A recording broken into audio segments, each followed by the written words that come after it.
നമസ്കാരം. പൊതുവേദിയിലേക്ക് സ്വാഗതം. സ്വപ്ന സുരേഷിന്റെ വെളിപ്പെടുത്തലിന് പിന്നാലെ വിജേഷ് പിള്ള എന്ന ബിസിനസ്സുകാരൻ മണിക്കൂറുകൾക്കകം തന്നെ സ്വപ്ന സുരേഷിന്റെ വെളിപ്പെടുത്തലുകളോട് ന്യൂസ് 18 പ്രതികരിച്ചു. ഈ ആരോപണങ്ങൾ, സ്വപ്ന സുരേഷ് ഉന്നയിച്ച ആരോപണങ്ങളൊക്കെ നിഷേധിക്കുകയാണ് വിജേഷ് പിള്ള ചെയ്തത്. അതേസമയം ഇങ്ങനെ ഒരു കൂടിക്കാഴ്ച നടന്നു ബംഗളൂരുവിൽ. അത് OTTയിൽ ഒരു വെബ് സീരീസുമായി ബന്ധപ്പെട്ടുള്ള ചർച്ചയാണ് നടന്നത്. സ്വർണ്ണക്കടത്തുമായി ബന്ധപ്പെട്ട ഒരു കാര്യങ്ങളും സംസാരിച്ചിട്ടില്ല എന്നാണ് വിജേഷ് പിള്ള വിശദീകരിച്ചത്. അങ്ങനെ എന്തെങ്കിലും ചർച്ചകൾ നടന്നിട്ടുണ്ടെന്ന് തെളിയിക്കാൻ സ്വപ്ന സുരേഷിനെ വെല്ലുവിളിക്കുകയും ചെയ്തു വിജേഷ് പിള്ള. ഒപ്പം വിജേഷ് പിള്ള പറയുന്നത് ബിസിനസ് കാര്യങ്ങൾ മാത്രമാണ് സംസാരിച്ചത്, സ്വപ്നയുടെ ക്ഷണം സ്വീകരിച്ചാണ് താൻ പോയതും ചർച്ച നടത്തിയതും എന്ന് വിജേഷ് പിള്ള പറയുന്നു. CPM-മായോ MV ഗോവിന്ദനുമായോ യൂസഫ് അലിയുമായോ തനിക്കൊരു ബന്ധമില്ല എന്നും വിജേഷ് പിള്ള പറയുന്നുണ്ട്. അതേസമയം വിജേഷ് പിള്ള തട്ടിപ്പുകാരനാണെന്ന് അഭിപ്രായപ്പെട്ടുകൊണ്ട് കൂടുതൽ പേർ രംഗത്ത് വരുന്നൊരു സാഹചര്യവുമുണ്ട്. ഈ വിഷയമാണ് പൊതുവേദി ഇന്ന് പരിശോധിക്കുന്നത്. വിജേഷ് പിള്ളയുടെ വിശദീകരണം വിശ്വസനീയമാണോ എന്നാണ് പൊതുവേദിയുടെ ചോദ്യം. പ്രേക്ഷകർക്ക് വിളിക്കാം, നിങ്ങളുടെ അഭിപ്രായങ്ങൾ പറയാം.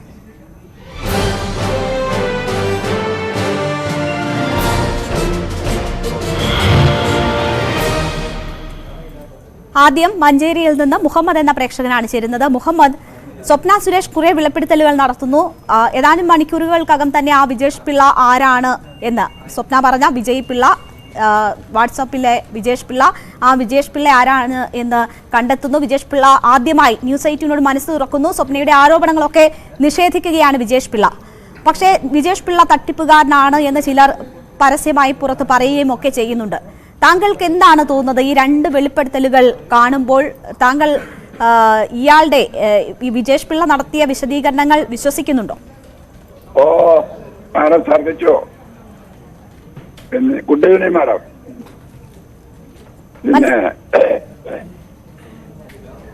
പിന്നെ ഇന്നലെ ഞാൻ കുറച്ച് പറഞ്ഞു, ഇന്ന് ബാക്കി പറയാണ്.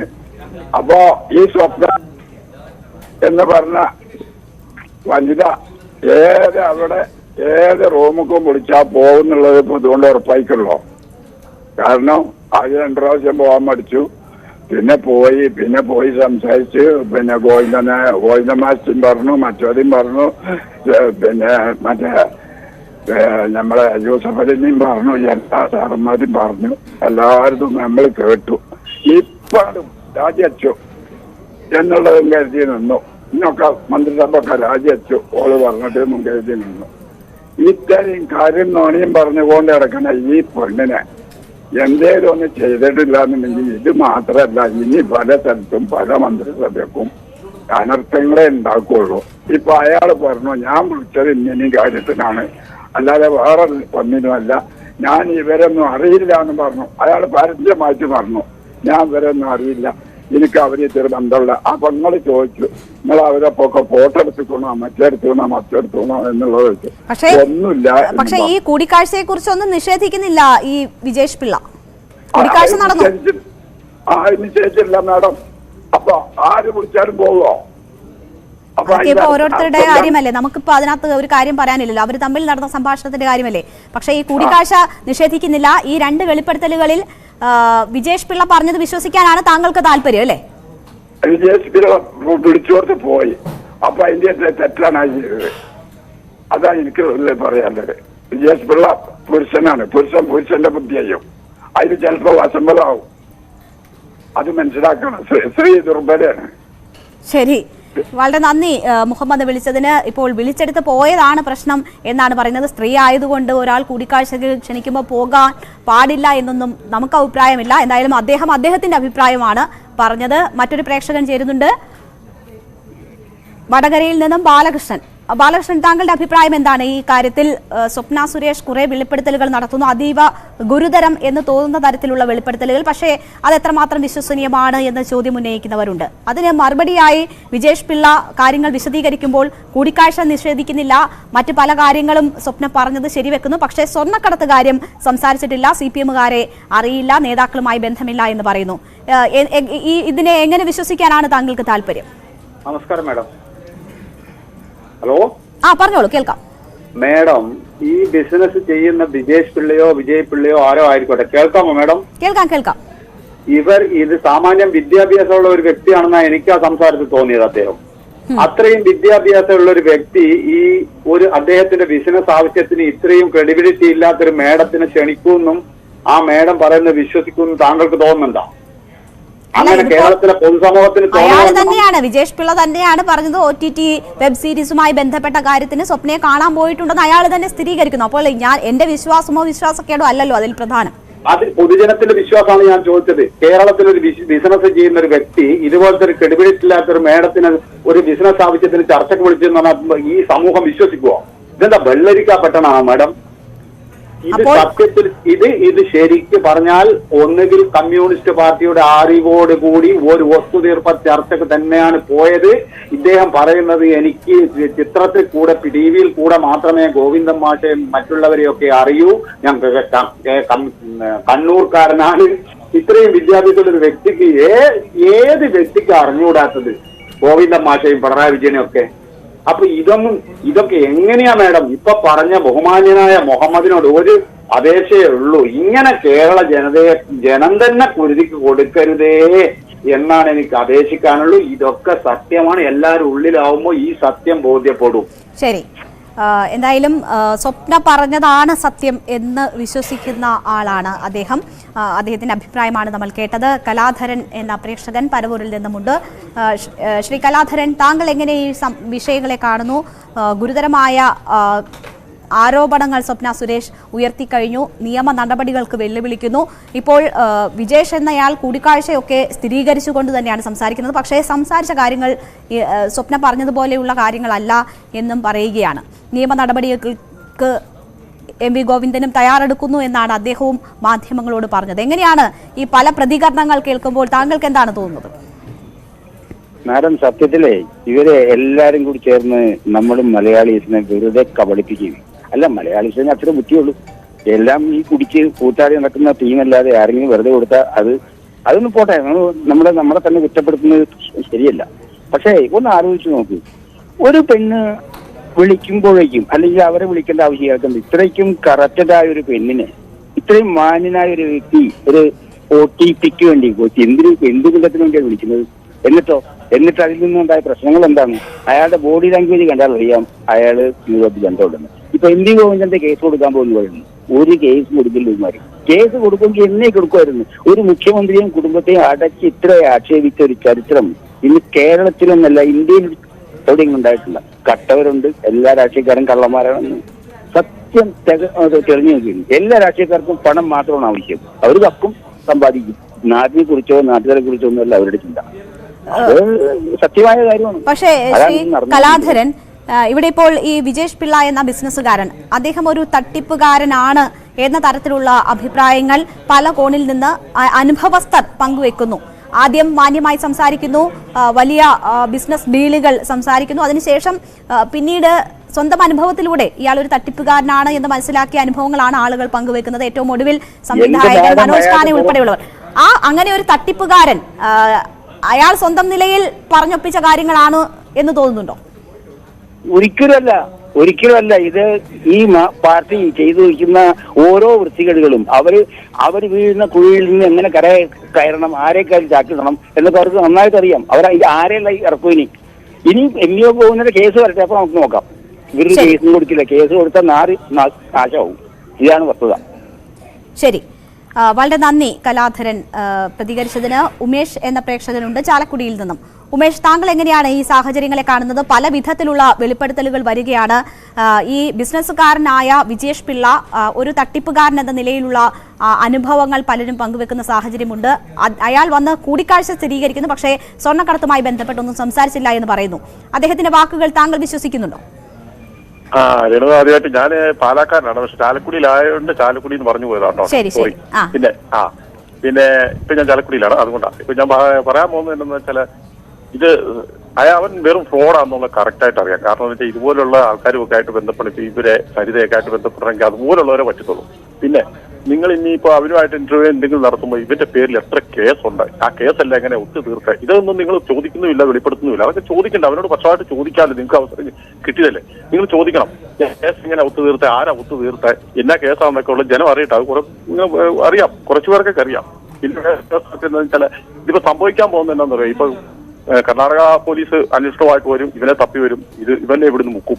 ഇവിടുന്ന് ഇപ്പൊ എന്തെങ്കിലും പെറ്റി കേസ് എടുത്തോണ്ട് വന്ന് കേരള പോലീസ് ഇവനെ മുക്കി മാറ്റിയിട്ട് ഇവനെ എങ്ങനെയെങ്കിലും ഇവിടുന്ന് രായ്ക്ക് രാമനെ കടത്താൻ നോക്കും. ഇതിനകത്ത് സത്യമുണ്ട്, സത്യമില്ലാതെ ഇരിക്കല്ല, സത്യം തെളിഞ്ഞു പറഞ്ഞാൽ നമുക്ക് ജനങ്ങൾക്ക് അറിയണം ഇത് സത്യമാണ്. എന്ന് വെച്ചാൽ ഇതുപോലെ ഒരു തട്ടിപ്പുകാരനോ ഒരു ബിസിനസ്സുകാരനാരും ജോൺസൺ മാവെങ്കിൽ നിന്ന് വന്നല്ലോ, അതിനെല്ലാം കോലം അവനിവിടെ കെട്ടിയത്. എന്താ ഈ കേസ് എല്ലാം നമുക്ക് ആർക്കെങ്കിലും ഒന്നും അറിയത്തില്ല.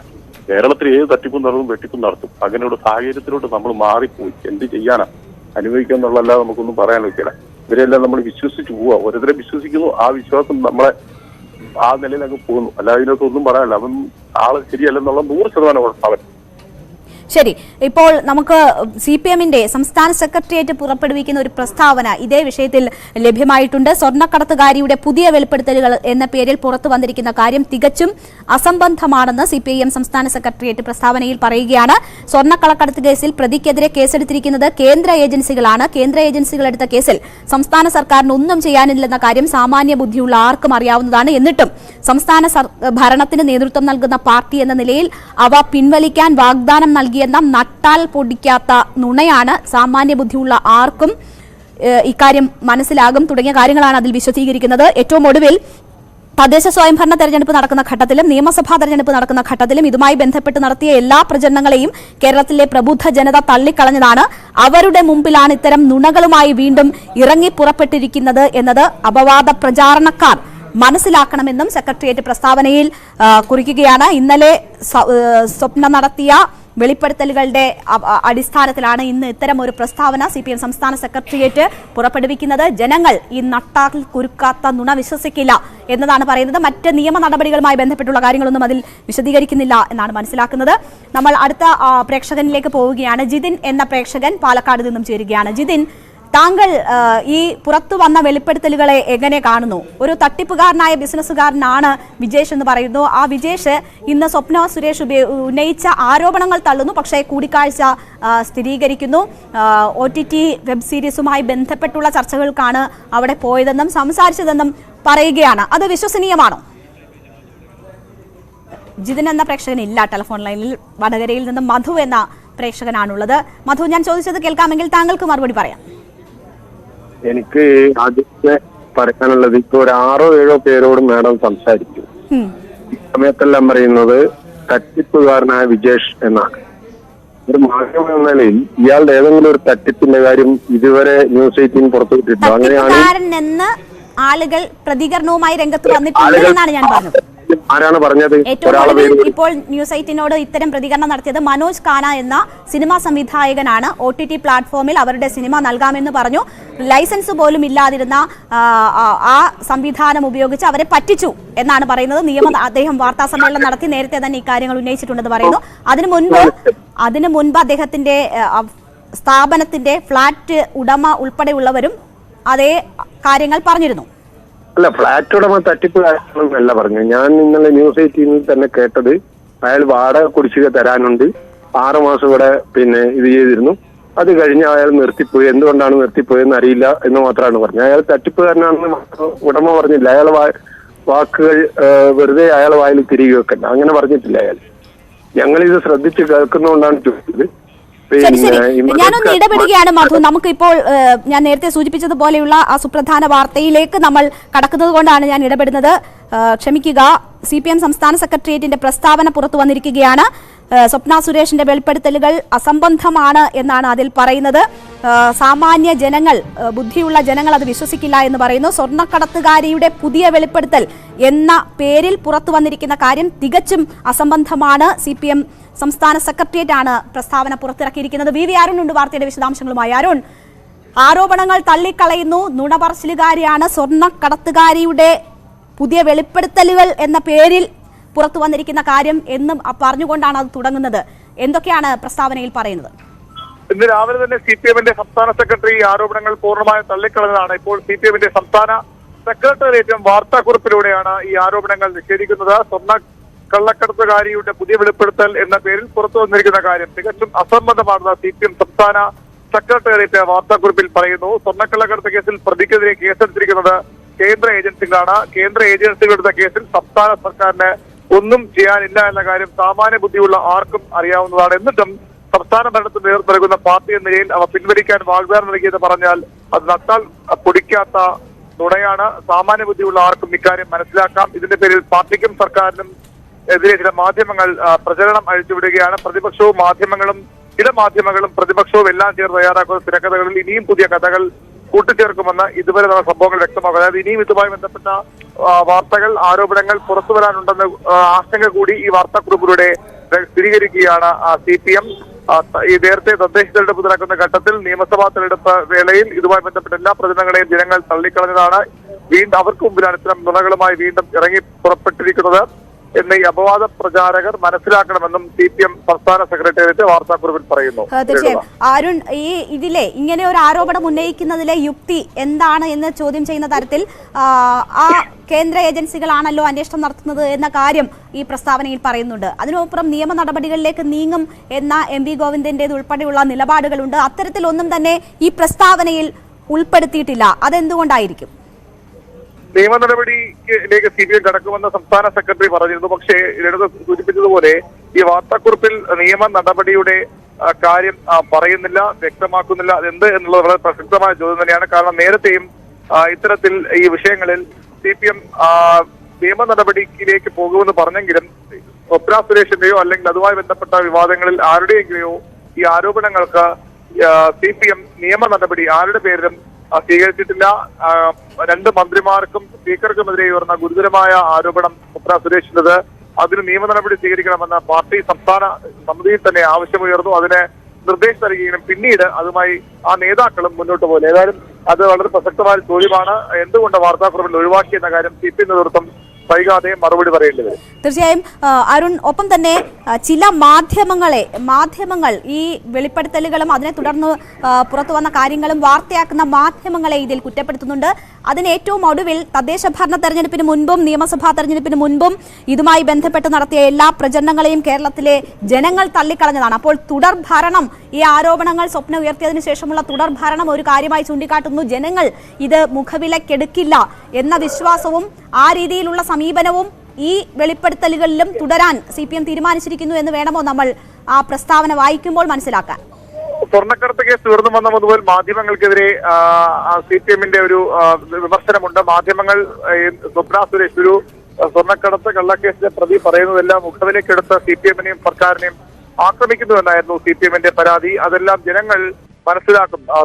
തുടർഭരണം കൂടി ലഭിച്ചതോടെ CPM തങ്ങൾ പറഞ്ഞ ശരിയായ നിലപാടിലേക്ക് എത്തുന്നു. ഇപ്പോഴും അതുതന്നെയാണ് CPM പ്രതീക്ഷിക്കുന്നത്, വിശ്വസിക്കുന്നത്. ജനങ്ങളെ ഇക്കാര്യങ്ങളെല്ലാം ബോധ്യപ്പെടുത്താനാകും.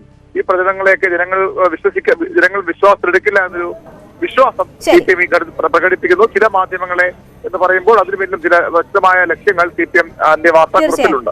എന്തായാലും ജനങ്ങളെ വിശ്വാസത്തിലെടുത്ത് മുന്നോട്ട് പോകാൻ CPM തീരുമാനിക്കുന്നു ഈ അവസരത്തിലും എന്നത് വേണം ആ പ്രസ്താവനയിൽ നിന്ന് മനസ്സിലാക്കാൻ. പക്ഷേ അപ്പോൾ പോലും എന്തുകൊണ്ട് നിയമ നടപടി എന്ന കാര്യം പ്രസ്താവനയിൽ ഉൾപ്പെടുത്തുന്നില്ല എന്നതിൽ CPM നേതാക്കൾ മറുപടി പറയേണ്ടി വരും എന്ന് തന്നെയാണ് തോന്നുന്നത്. എന്തായാലും ജനകീയ പ്രതിരോധ ജാഥ തുടക്കുകയാണ്.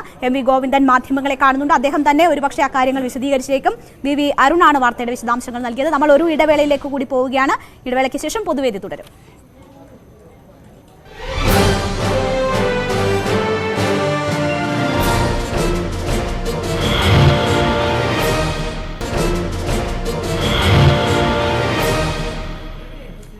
പൊതുവേദി തുടരുകയാണ്. വിജേഷ് പിള്ളയുടെ വാക്കുകൾ വിശ്വസനീയമോ എന്നതാണ് പൊതുവേദി പരിശോധിക്കുന്നത്. ഇപ്പോൾ നമുക്കൊപ്പം ജോസഫ് എന്ന പ്രേക്ഷകൻ തൃശ്ശൂരിൽ നിന്നും. ജോസഫ്, എന്താണ് താങ്കളുടെ അഭിപ്രായം? ഞാൻ ഇന്നലെ സ്വപ്നയുടെ പരിപാടി കണ്ടപ്പോ ഏറ്റവും നല്ല കോമഡി പക്ഷെ പൊതുവേദി കണ്ടപ്പോ അതിലും നല്ല കോമഡി ഇതാണെന്ന് മനസ്സിലായി. ഇവിടെ ചർച്ച ചെയ്യുന്നത് സ്വപ്ന വളരെ ഒരു ദൈവമാതാവ്, മറ്റാള് ഭയങ്കര തട്ടിപ്പുകാരൻ. ഈ സ്വപ്നെ പറ്റി നിങ്ങൾ ഒരു പ്രാവശ്യം ഒരു ദിവസം വിളിച്ചിട്ട് പരിപാടി നിങ്ങൾ പറയുമ്പോ ഓർക്കുക. പിന്നെ ഈ എനിക്ക് പറയാനുള്ളത്, നായനാരുടെ മകളാണ് ആദ്യത്തേത്. രണ്ടാമത്തെ MS പറഞ്ഞാൽ ബാലകൃഷ്ണന്മാരും ഉമേഷന്മാരൊക്കെ വിശ്വസിക്കും. പിന്നെ നിങ്ങൾ നിഷ്പക്ഷയല്ല എന്ന് ശ്രദ്ധയോടുകൂടി ഞങ്ങളെ ബോധ്യപ്പെടുത്തുന്ന ആരോപണങ്ങളൊക്കെയും വിശ്വസനീയമാണ് എന്ന് ന്യൂസ് 18 എവിടെയും പറഞ്ഞതായി എനിക്കും അറിയില്ല. നമ്മുടെ സമയം അവസാനിക്കുകയാണ്. രണ്ടുപേരുടെയും സ്വപ്നയുടെ വെളിപ്പെടുത്തലുകൾ നമ്മൾ വാർത്ത നൽകി. അത് ഗുരുതര ആരോപണങ്ങൾ ഉള്ളതായിരുന്നു. അത് ന്യൂസ് 18 വാർത്തയാക്കി നൽകി. അതിനോടൊപ്പം തന്നെ ഏറ്റവും ആദ്യം ആ ആ ആരോപണങ്ങൾ പറഞ്ഞിരിക്കുന്ന വ്യക്തിയെ കണ്ടെത്തി അദ്ദേഹത്തിന്റെ പ്രതികരണവും നൽകിയ ചാനലാണ് ന്യൂസ് 18. വളരെ നന്ദി ജോസഫ്, എന്തായാലും വിളിച്ചതിനും പ്രതികരിച്ചതിനും. പൊതുവേദിയുടെ സമയം ഇവിടെ പൂർണ്ണമാകുന്നത് കൊണ്ടാണ് ഇടപെടുന്നത്. പൊതുവേദി മറ്റൊരു വിഷയവുമായി ഇനി നാളെ.